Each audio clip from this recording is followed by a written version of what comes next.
Hey foodies, welcome back to my channel. If you're new here, you're welcome. So it's been a while since I got back. I've not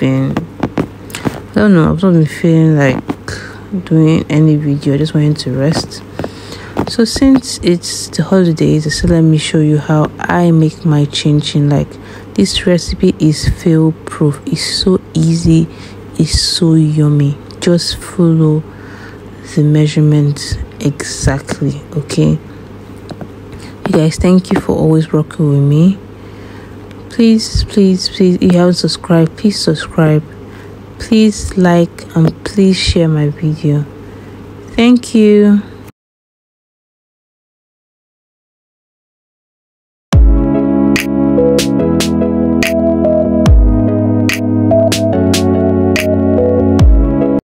So you'll be needing your egg, but if you don't want egg, that's fine. You can just add more, use milk or water to add up to your egg. Your sugar, your butter, salted or unsalted, anyone is fine. Then your flour, your milk, and your nutmeg. We'll also be needing little salt. Okay,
please, if you have watched up to this extent, please like this video. Okay, thanks for watching. See you on my next video. Happy holidays and bye.